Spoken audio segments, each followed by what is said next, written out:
There's another bridge. There's 2 bridges. Crazy. Bitches love bridges. Bitches do love bridges. And the trains go underneath too, so... That is Seoul. I speed on this road all the time. You don't want to say that on tape, my nigga. I want to say that on tape. I see. Sherwood's... I know you're recording. I don't give a fuck. Sherwood's having a great day today. Uh-huh. The microphone man. The cops will never get me. Yeah, me neither.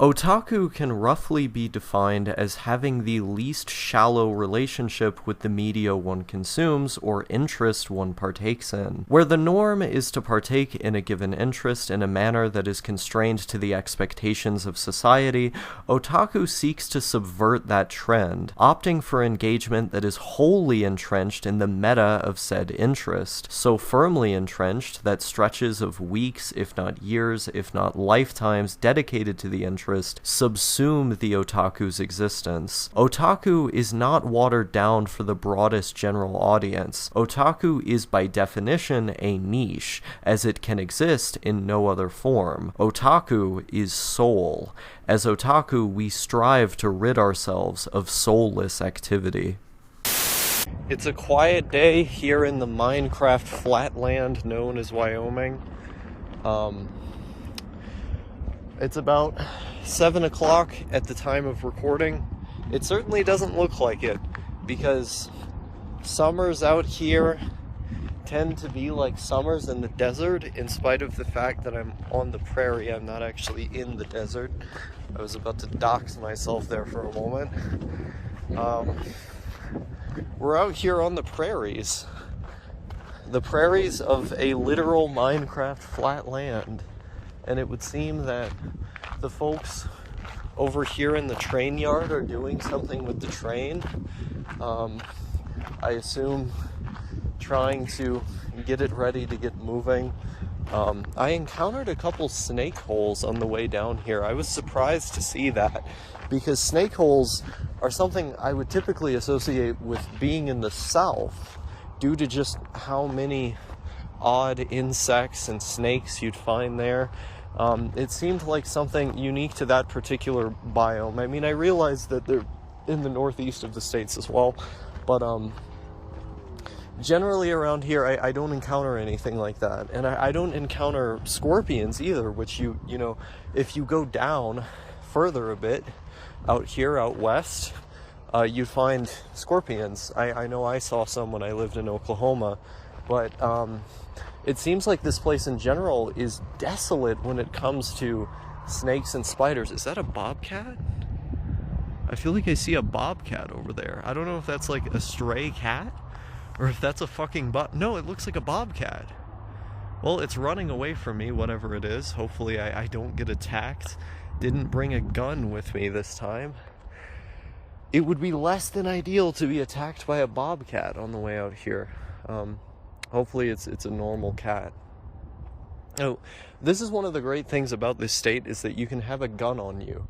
Everyone should have a gun on them at all times. I'm gonna try and go in further proximity from that cat, just because bobcats scare the shit out of me. That's something else I had to deal with, having grown up in the rural South. It was not uncommon for dangerous species of cats to just be walking about. Like, when I say that the South is inhospitable, I mean it. Like, you live there and it feels like it's literally not meant for people to live in. Wyoming, on the other hand, rarely do you see spiders accumulating in your room. There may be the occasional one, primarily in the bathroom, but rarely are they there. I am hoping to God that was not a fucking bobcat. But this is a nice place to live if you're scared of the elements of nature and general critters the way that I am, we seem to be free of spiders. We seem to be free of insects of various sorts, and snakes as well. Praise the Lord. Praise the Lord in heaven. I'm getting settled in decently. As much as I like the state, this move has been incredibly stressful for me, given the fact that I can no longer live off of the disability I have.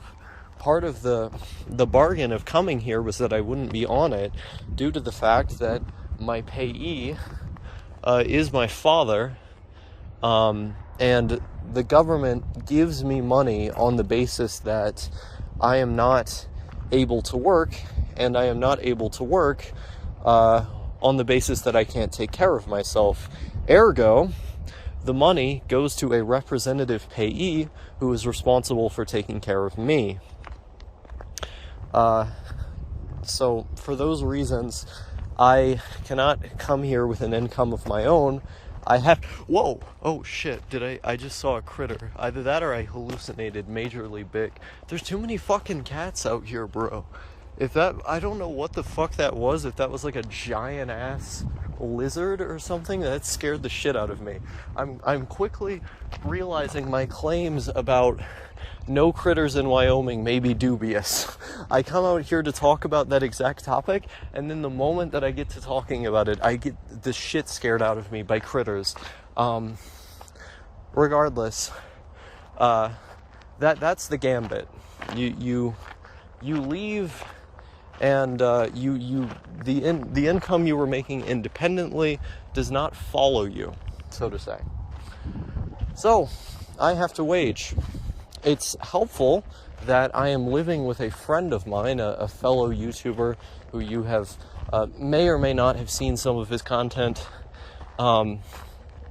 So I'm not exactly in dire straits for gainful employment, but it is an important prospect nonetheless. And so I'm out here every day looking for a job, calling places, applying for places. So far, haven't been hired, but we're on our way. We're trying it. You know, the sentiment is there, and it's a sentiment that can't really not be there, given how neurotic I am about these things. I've realized since being on disability for so long, and now voluntarily getting off of it by coming here, that the thing that motivated a lot of my videos in the past, the thing that really backed the spark of inspiration for them, was this constant existential dread I had about my future. This constant undercurrent, vaguely in the background, but ever present nonetheless, that I need money to survive, and I need to live somehow. Before I had disability, this was my constant thought, and I kind of forgot about that in 2020 when I became eligible and I got on it. There was never that sense that I need to eventually do something to be able to live a life, because I just lived a life. Is there another cat? Holy fuck. The wild cats around here are fucking wiling, bro. I literally just saw another one. I'm gonna kill myself I guess before it kills me, if it fucking jumps near me. There I was. I jumped out of my shoes once again at the thought of there being a cat there. And I look, and then it's just a fucking bag in the wind. I don't have my glasses on, so I can't exactly see that far in the distance, but I'm really hoping that's not a fucking coyote or something. Jesus Christ, I will kill myself if I have a close encounter with a coyote.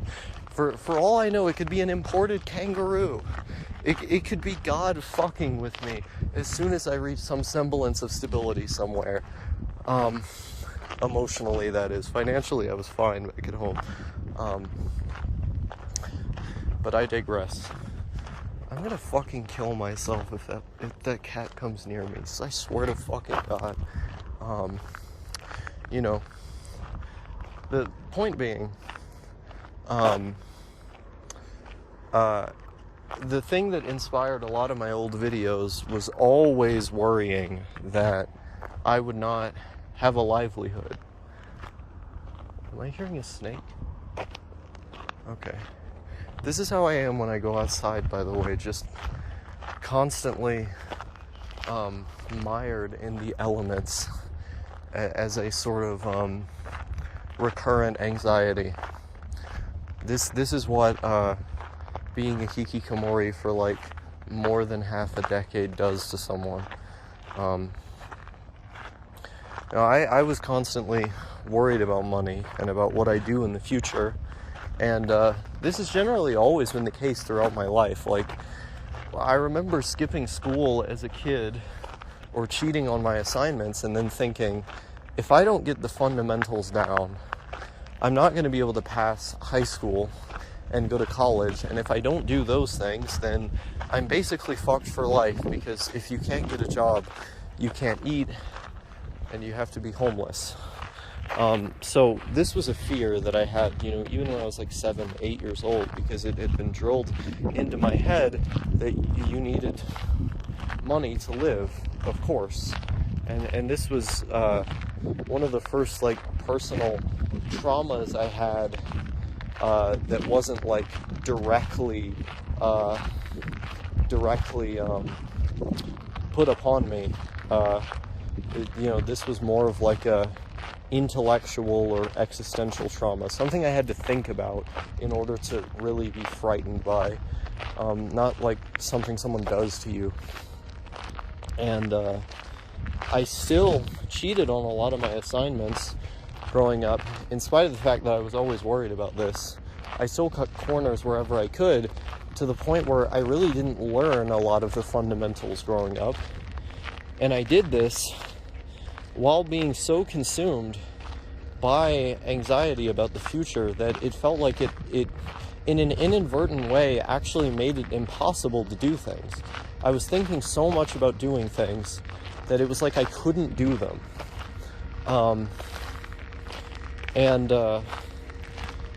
I would say that I feel this now, but I'm just kind of pushing through it, because I don't just have myself to look after. Like, when I was a kid, I could do these overtly self-destructive things that I knew were going to be damning to my future, and worry about them all the time, and then just sort of lay there feeling bad because, it's only me I'm affecting. But now I live with someone, and the prospect of fucking over that person is more important to me than fucking myself over, because I can just 42% myself if worse comes to worst, and I have to be homeless or whatever. Like, that's always my option. It feels like suicide is that one thing that I've always kept in my back pocket in the event that everything goes wrong. And I feel like it's also been something that I've used as an excuse to not do things that I have to do. But I'm not gonna like shoot my roommate, in the event that I fuck him over. No, he's still gonna wake up tomorrow, and the world is gonna be, just as difficult for him. So why would I put him in a bind like that? And I feel like this is indicative of how I think, because when it comes to other people, I can get up in the morning, I can go to all of the interviews, no matter how horrible I feel, I can do that for other people. I can do what's needed. But when it comes to myself, it seems like I'm content to just lay there and worry forever about what's going to happen. And then say, oh, I can just kill myself if worse comes to worse. Not ideal. Definitely not ideal. It seems to show a degree of disrespect for oneself, or a lack of self-value, you could say. I'm filming the ground as to not present significant landmarks. I think I already have. I think I've already... It doesn't particularly matter whether or not you guys know which city I live in. I mean, there's only like 2 cities in all of Wyoming. You probably guessed by now.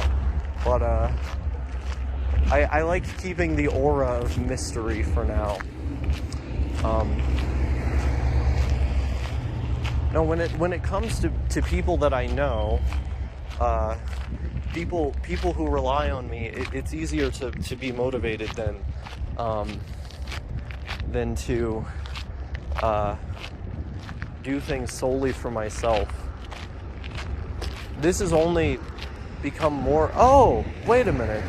It's a duck, isn't it? Is that a duck or a rabbit? Oh my god, it's a rabbit! There was a fucking rabbit there the whole time. I think what I had been seeing weren't cats. They were just desert rabbits. Okay, that's completely non-threatening. I don't know why I got so scared. I was over here thinking like a deadly bobcat was gonna come and get me. I think that's literally the same rabbit that I saw earlier. So what a nice little guy. I mean, it makes sense that, you know, rabbits would congregate around the train yard, because there's wide open terrain there, you know, unmolested by human hands, unlike all of this concrete prison we call modernity. Yo, Christmas tree. There, you know, one of the things I love about this place is that there's just Christmas trees everywhere. I know they're called pine, and then pine have like specific species, but when you're from the south, they're fucking Christmas trees, because these are not, you know, the kind of trees we see most of the time. Most of them wilt and fade in the winter. These ones, however, last all winter. What is over here? I've never actually been... Oh, this is just more of the storage place. I guess I'm just gonna walk in a fucking square around here. I am going on this side though, because I'm annoyed about that bunny. Yeah. I really enjoy the biome here. Like, it feels like this odd mixture of mountainous terrain that one might see in like Colorado, or like the northern part of Colorado, and like there's an eerie dash of desert mixed in as well. I guess what I'm describing is just the prairie, but like the sort of yellow sand colored landscape in tandem with all of the pine trees creates for this very otherworldly feeling. Like, it feels like I'm in a place that does not exist in the United States, or in the world for that matter. Like, I'm in some kind of purgatory almost, like a place between reality and the afterlife. I remember when I first came here, I described it to my roommate like I feel like I'm living in the Truman Show. I mean, that's how it feels. Like the Truman Show, Groundhog Day, all of these things feel analogous to this space in time. Like it feels like a biome like this should not exist. Wyoming does not exist. I realize the northern part of the state is more akin to like Montana. That I can reckon with more so. Like that I feel like is more real than wherever the fuck this is. Also, the flag of this state is like a yak or a buffalo. I think maybe we have the best state flag in the entire union. It is ballin'. It's a baller, as the kids say. Holy fucking hell. No, I like that I can open carry in this state. There are few states allow such a thing without special documentation or a permit of some kind. Here, you can do that. And they are proud of their right to open carry as Americans, as am I. There's no reason the state should interfere in my constitutional right to carry a firearm wherever I go. You know, there are other characteristically libertarian issues that this state is unfortunately lacking in, but give more weirdos like me time to pile in, and those paradigms will be a change in. It's only a matter of time. Now give me the propaganda apparatus, and hell, I'll influence all of the people who are already here to come to the right libertine views on every subject that isn't guns and free speech. I mean, that's the meme. Like, conservatives are like, oh, my free speech, but I would pay you to find someone in America that isn't located in New Jersey who is actually not a free speech absolutist. Being a free speech absolutist just comes with being an American. There's no political party with any prominence whatsoever in this country that is actually proposing rolling back that constitutional right. It's just simply untenable. But conservatives will virtue signal, come hell or high water, about how left-leaning people in this country are somehow anti-free speech just because a private corporation bans them for violating the terms of service. It would be like me saying that you're violating my free speech rights by kicking me out of your house if I come in and start screaming at you and throwing things or espousing some view that you disagree with. It's like, that's your private property, bro. Just as, you know, the private property of the owners of Twitter, or rather their business, exists in the digital space, and by partaking in it, you therefore adhere to whatever their rules are. That's simply how it is. No one is taking away your right to stand in front of Congress and, I don't know, talk about why Luther Pierce, or whatever the fuck his name was, the guy with the Nazi with the Kentucky compound. No one is taking away your right to stand him with your copy of the Turner Diaries. Did I literally just hallucinate animals? I think I did. That's hilarious. Is that I looked right beside me, and like a lump of dirt became a mole. It literally morphed into a mole as I was walking by, and I saw like vivid bunnies that weren't there for like 5 full seconds before they disappeared. Hallucinations be whack, yo. Yeah, no one is taking away your free speech. No one is advocating against your free speech. The problem with the argument that Twitter is like the modern day public square is that it doesn't take into account that you would have to also argue for regulation of virtually every other media industry in order to have all opinions be represented as at an equilibrium. Like, the argument from the conservative types, who will argue to break up literally no other industry, by the way. Like, I thought I heard a snake. It's literally just Twitter that they argue against. It's literally just Twitter. The argument from them is that because Twitter is the public square, it's so big, it's too big to fail. Everyone's on there.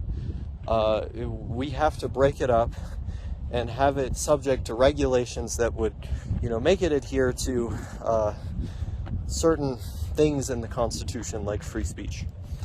The thing is, there have been perspectives that have been disproportionately represented in virtually every sector of the media in this country since the dawn of time. And that's because of capitalism. Capitalism creates a situation where those who have money are the media, or those who run the media are those with money. And there's basically varying degrees of two dominant perspectives that get represented by the media or in the media as a result of that dynamic. That being Democratic and Republican.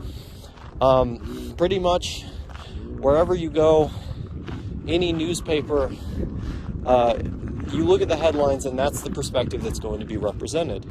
That's the way it's always been. And so, in order to argue against the idea of having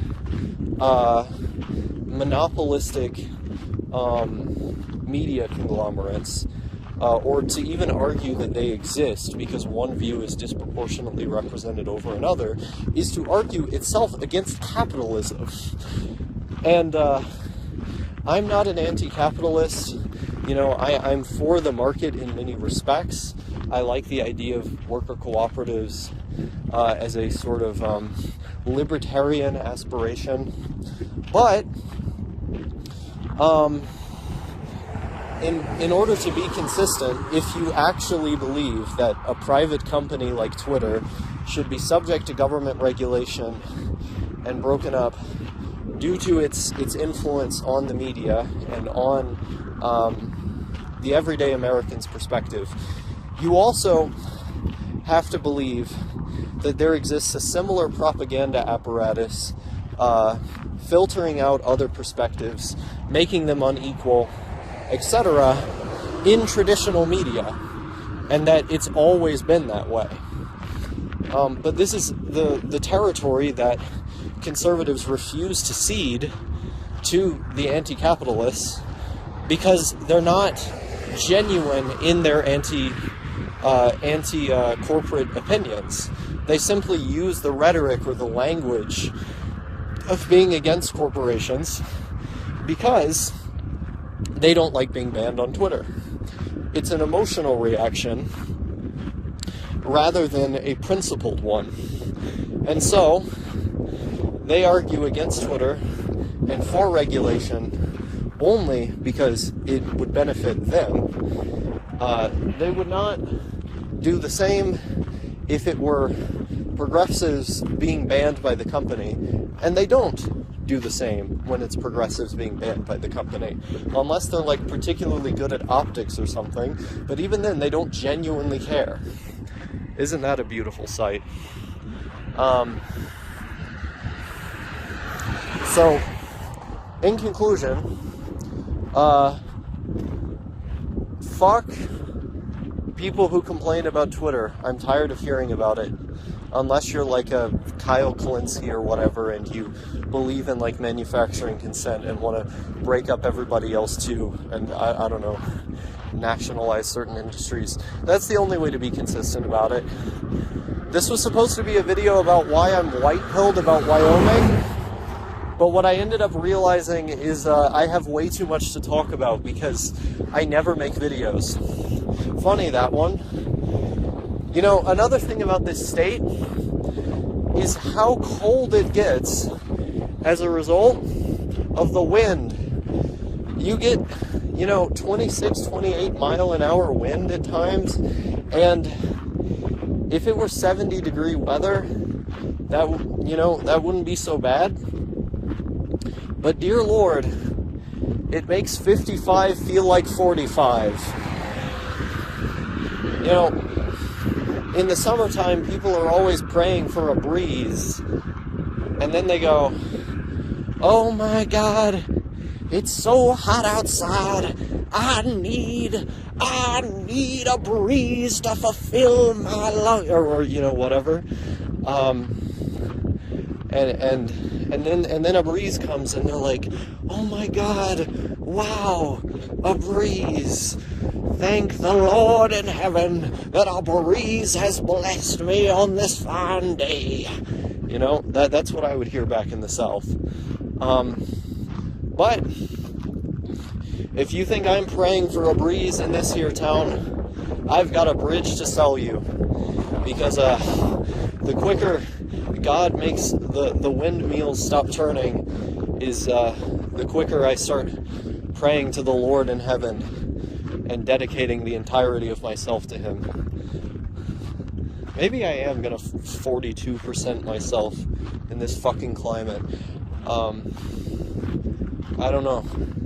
This is why all the windmills are here, though. Because the wind economy do be popping off in a place where it's this windy this much. There's not even a proper sidewalk here. I'm just walking on the gravel on the side of the road. I'm gonna be this trucker is gonna run into me when he, you know, starts coming down from his from the Benzedrine part of his paycheck that he inevitably takes to fulfill his 30-hour-a-day shift at 255 miles per hour until veering off of the road into Osaka. Dear Lord in heaven. No, the one thing I would change about this state is the wind. I'm not the biggest fan of the wind here, but what can you do? Everything else about it I think is absolutely beautiful, though. Like, I was about to say I'm on a stroad, but I don't think this is even a stroad. I think this is just a road. There's no combination to speak of here. I'm walking on a road right now, so you don't really get the beauty of the state that I'm talking about when looking out here. I mean, the plains ahead of me are quite nice to look at, but back in the city, I think Wyoming made me realize that they're the masters of what I like to call the semi-strode. So there's a concept in urban planning that pertains to primarily the United States and Canada, where most of the land is taken up by a road, and then there's just like a tiny, thin sidewalk, but the main focus is on the road. But at the same time, it's a street because there is that small bit of sidewalk. So it's called a strode, a street road. However, back in town, most of it I would call a semi-strode because the sidewalks are quite large, even though, holy fuck, that nigga was going crazy. I mean, it is 65 miles an hour here, but Jesus, I think he was going like 80. What the fuck? Okay. Reckless driving aside, they're the masters of the semi-strode because while the primary focal point of the urban planning is set on the road part, you know, that's what's most prominent, there's still quite a large street to it. And so you get this weird Amerimont hybrid situation going on where the sidewalk is big enough to live on and big enough to bike on, but there's still a pretty big road there. And then, you know, you got the street signs telling you when to walk, which are quite abundant in town as well. Like, I was really surprised by this. The talking signs that tell you when to walk with adequate buttons to press, going with them. I was really surprised to see that because I'm used to like a sign that just has like a bike on it, and would, you know, not a real bike lane, just a sign that has a bike on it, LARPing as a bike lane, and then street lights that don't work so they're just red all the time. I mean, forget about having a walk light that designates when to walk or not. No, there's just a broken street light. That's what I'm used to in the South. However, here in Wyoming, we stand the semi-strode and the actual bike lanes. At least in this part. I'm sure the rest of the state is quite bumfuck. But it's a nice way to live, I think. This nigga right here whiling on God, nigga, Jesus fucking Christ. Okay. Yeah, what else do I like about the state? I think I've basically touched on everything. The state has a bleeding population, so it's perfect for someone like me to live in here. Also, pretty enough to keep my imagination popping off. You know, people from the city are always talking about needing things to do. Like, they're always saying, how can you live in a town of 30K people, or 40K or less, when there's nothing to do there? To that I would answer, live in close enough proximity that it takes you a few hours to drive to a bigger place, or just make up your own fun. Like, all I really need is a couple places that I can reasonably walk to and to have it walkable in the first place. To eat out or to go to the library. I guess that's redundant. It'd be more like go to the bookstore or the library to obtain literature. And then like pretty things to look at. That's all you really need. Like obviously having friends around is ideal. If you live in a place where like you're too niche of a person to make friends there, then just get your friends from the internet to move in with you. I mean, I live with someone I met through the internet. So start a compound somewhere obscure so you won't be lonely. Or master the ways of normiedom and interact with normies here. Because, you know, the main point of attraction, the reason why people go to cities, for people like us specifically, like the kind of person most likely watching this video, is greater variety of people. Like, you're basically gambling when it comes to making friends, and the more people there are in a place, the better your odds are, and the more likely you are to find people who are weird like you are, because there's just so many people there that it's within the margin of error. Like, the person I'm living with wasn't originally from here. They were originally from a much bigger metropolitan area, and then they moved here. And so, that's where you're more likely to find a lot of the weird folks. A lot of the weird folks I know have an origin story akin to that. And it's for that reason I would recommend building a compound of sorts in an obscure place like this where it's more affordable, and where you aren't constrained to the dystopia that is an urban environment. I mean, I say that like it's hyperbole, but it is literally true. Like, urban environments are just dystopian hellholes. Like, that's not even getting on the subject of safety and, like, the chance to be robbed or jumped in a place like that. But you look around and the landscape is just swamped, utterly encompassed by signs and advertisements and ugly ass buildings that look like they're gonna fall apart in 10 years, or should have already fallen apart by now. It's just an ocean of degeneracy living in an urban environment. And you don't have the peace or the tranquility that you get at nighttime in a place like this when no one is out, where you can just walk around at night and feel entirely alone with your thoughts, enjoy your thoughts. There's none of that in the metropolitan hellscape.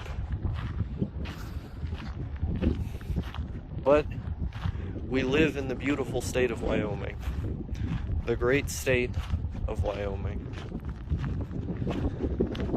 It is peaceful here. Peace and quiet, that's what I like. I always aspired to live... I thought I always aspired to live in a big place, but I think what I really aspired to live in was a mid-sized place. Because having grown up in a rural area, you become accustomed to the quiet. Now, back in Hopkinsville, Kentucky, there wasn't much quiet, because you'd hear sirens at every odd hour of the night, gunshots. It was a hellscape, even though the population didn't go really above 30K. It was one of those democratic-run cities. You go outside and all the sidewalks are tiny and cracked, if there are any sidewalks. It looks like you're in fucking Nicaragua. And, you know, you enter the jungle when you exit the door, when you go out the door. Not here in Wyoming. Definitely not. God, isn't that beautiful? Isn't that beautiful over there? Onlooking the horizon, mountains, pine trees, oaks. This is what it's about. It's about taking in beauty. It's about having soul.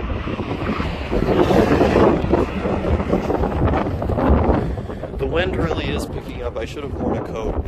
Like, I'm not kidding when it says that, when I say that the wind, like, makes it significantly colder here.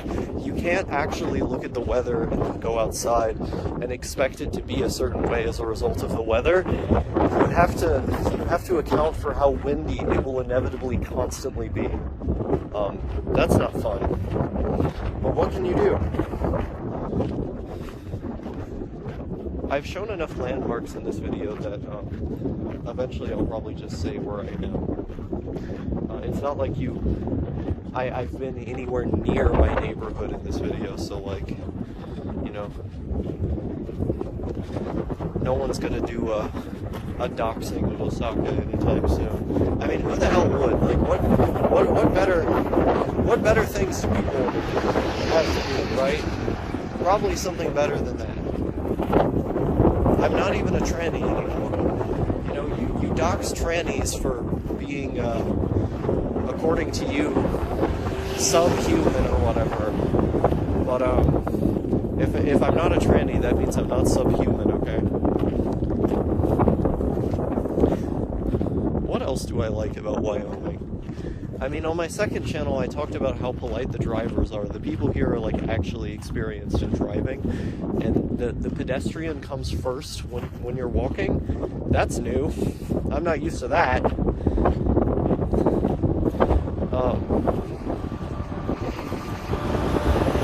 But I am constantly neurotic about when I'm going to get a job, because when I don't have financial security, all I can think about is when I'm going to attain financial security. That's all I'm going to be thinking about, you know. That's all I can think about. I need financial security, and I can work hard for a day's honest living, The point I was going to bridge off into back when I was over there in the train yard is that I also don't want to be on disability anymore if I don't qualify for it. There was a time when my social anxiety was so severe that like I literally couldn't leave the house. I'm not at that point anymore. And therefore, I should work for an honest day's pay just like everybody else. There's nothing special about me separating me from the masses in that sense. Everyone is just trying to make a living, or if they have bigger ambitions, to contribute something to the world eventually. How am I any different? Why do I deserve to slave, or no, I was about to say slave away. Why do I deserve to stagnate and rust in my room on the computer unemployed? I should be working for something. I should be out there making the money moves and then going to university to pursue something beyond my own individual immediate ends, contributing to something bigger than myself. That's what everybody else is doing, or at least hoping to do. Why the fuck am I any different? I'm not. And so the other component to getting off of disability is also not qualifying for it anymore. I mean, they don't know that at the Social Security Administration, but I know that, and so I reject it. I say, I'm well enough to work, so I'm gonna damn well work. I feel like I'm ready to be out here in the world, and I think I've proven that. And so, that's what I do. I go out every day looking for work, pursuing work, and working in capacities that aren't given a wage. Talking to people who I would have found unthinkable to strike up conversations with a mere year ago. This is what we've developed into, or at least where we're developing to on our current trajectory. An exciting prospect, I'd say.